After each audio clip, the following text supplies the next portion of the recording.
Offering the sale of her children's books over there on that table will also go towards Litquake, and you will all get a copy of Andrea's book. And after her talk, she's going to sit in this corner, and if you'd like Andrea to sign your copy, then she'd be happy to do so. But right now I'm going to turn it over to Jane Ganal. Thank you. Okay, now I can talk. I was just waiting for the applause. I am Jane Ganal. I am the co-founder and co-director of Litquake. We are a literary festival now in our 11th year. And we became a literary festival over beers in a pub. Yay! There were 4 of us authors sitting around talking about how pretty much everybody we knew were writers, and how easy it would be to make a literary festival come together just by asking people we knew to do readings. So that was in, I guess, '99, and it was in the bandshell at Golden Gate Park. We had 20 writers do 10-minute readings. The Examiner and Chronicle wrote it up, and we had 400 people. Boom, like that. It was all free to the public. And now, 11 years later, we are now 9 days long in 3 different cities this year. New York and Austin is beginning a lit crawl in Austin as well. We had 550 authors last year doing readings, panels, storytelling, poetry, you name it. Children's books, of course. In venues all around the Bay Area. There were about 150 venues, 550 authors, 9 days of programming. What you see tonight is, first of all, thank you to the volunteers tonight from the Litquake Committee that have made drinks. And of course, thanks to Andrea, whom we'll hear from in a minute. So Litquake is a nonprofit. We finally became our own nonprofit this last year, and we have a relatively shoestring budget considering the gigantic nature of our festival.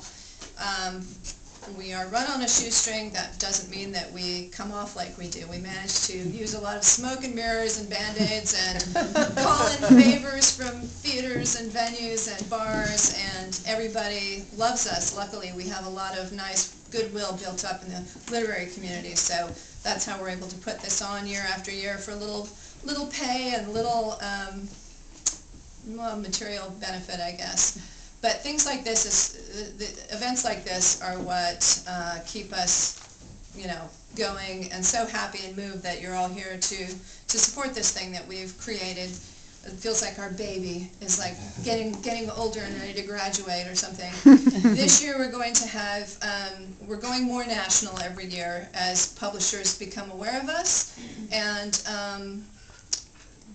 this year we're hoping to have Michael Ondaatje for his new book, Susan Orlean, and well, hopefully Jonathan Safran for any number of authors. We need 550 of them to fill our festival, so keep them coming. And again, if you feel like making a donation, you can either write us an additional check as you're leaving. But regardless of whether you do that, just thank you for being here. Thank you for supporting us. I want to introduce the authors who are here tonight. Oh, and there's a sign-up list at the front door if you would like to be on our mailing list, because we've got some really amazing events coming up. Where is Andrea? Right behind you. Everyone, this is Andrea Elvin. She's celebrating the launch of her debut novel, Anya's War. She's also provided us a feast of ethnic cuisine here, along with ethnic cocktails, which I've already overindulged in. She will tell you in a minute about her work, as well as the movie that's going to go on upstairs when we're done here. Frances Dinkelspiel, over here. Frances, yay! Yay. She is on the Litquake Advisory Board. She's just a wonderful friend to Litquake, and we so appreciate her efforts. She is the best-selling author of Towers of Gold, How One Jewish Immigrant Named Isaiah Hellman Created California. She's the co-founder of the news site Berkeley Side, which is getting huge, I understand, and she's a contributor to the New York Times, the LA Times, and People. Lissa is, there she is, right back there, Lissa Rodak.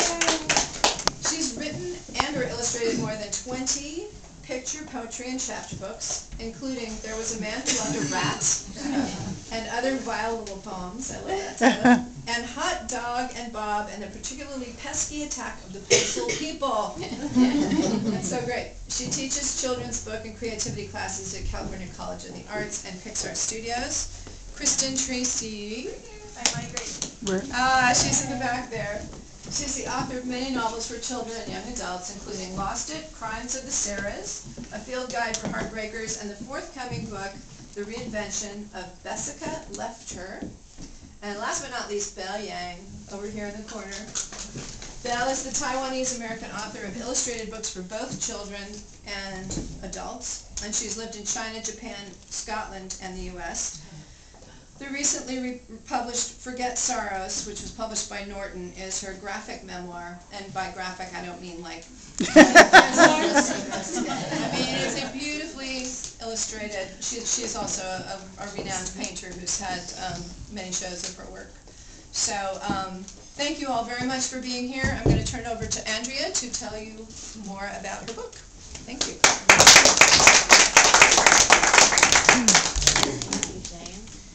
I wanted to start by telling you why I wanted to host this event. I do have a new book out, a debut novel that I'm so excited about. But I did this because Litquake and writers' conferences in general informed the ease of my writing process. When you're a writer, there's so much more than sitting in front of a computer and pulling out of the air the ideas, although some days it feels just like that. It's heaven on earth. But being a part of a community, learning and copying, you're even allowed to do that, other writers, listening to the rhythms of poems being read and excerpts of novels being read and excerpts of nonfiction pieces at Temple Emmanuel being read, where I recently heard Francis. All of this goes into the writer's life, and it felt very important to me to be able to celebrate the publication of my novel with a way to support Litquake and Litcrawl. How many of you have gone to Litcrawl before? It's a major part of Litquake's festival every year, wherein it's sort of an open studio for writers and poets, and you spend it's the evening, right? It's just one evening going from venue to venue listening to different voices, and it's wonderful. So I wanted to open my home to Litquake, help raise money for this very important festival for San Francisco in general, and writers and poets and illustrators in particular. So it's wonderful partnering with you on this, and thank you to the faces I know. There are many friends that came out to support this. I thank you for being here. It means so much. And people that I don't know, it's wonderful that you're here as well. So the second part is the celebration of Anya's War. This is actually my 9th book, but it's the dream and the work of my life. I've been working on this book in my head since I was 6, and took time off to marry Carl Gosling over here and have a family with him, and thought I would write the novel at an earlier point in my life, but got a little waylaid with inspirational parenting books that I did with my business partner and dearest friend Lisa Bossi, who's the graphic designer and illustrator of all of our books, and then 3 children's picture books, which are over there on the table. But the novel finally came to fruition after an 11th hour rewrite. It was originally an 8-day time span, and as I was pressing the send button to my editor, I thought, no, wait a minute, it's got to be 25 hours. So you can imagine what a global revision that was. Anyway, it's finally out. It came out February 1st, and it is loosely based on my Jewish father's childhood in Shanghai. His family had fled Odessa under threat of execution and started their new life in Shanghai. And I grew up in this home listening to the comical, exciting, tragic stories about life in Shanghai, and also got to know a lot of my father's friends and my Aunt Lily's friends. Originally, the book was called The Diva's Son, and Georgie, the little brother, who is my father, was the protagonist. And my father got to read 2 chapters of that version before he died. Of course, he told everybody, "My daughter's writing a book about me." But as I started to fill in the characters and I brought in the older sister Anya, Anya's voice just took me away. I mean, she said, "This is my book." So fortunately, it's a planned, this is the first in a planned trilogy, and eventually Georgie will have his own book. But you'll get to meet the family, loosely based on my family. You know, the curly hair is really not just loosely based. That's me, but I tried to stay true to the history. And the setting itself, Shanghai, is a character in the book. And thanks to the generosity of my publisher, Fywell and Friends, which is an imprint of Macmillan, you all get to take a book home tonight. And I will sign it if you'd like me to. And then I mentioned Carl earlier. He just did a labor of love, which was spent, was that because you still love me? Oh, he's my husband, by the way. But we are best friends. He spent probably 100 hours making an iMovie of the family photos mixed with historical newspaper photos that tells the story of the real people behind the novel. And we're going to have 3 showings. There's room for 12 up in the little theater upstairs with fresh popcorn that my daughter Lily made. And it's a 14, is it 14 or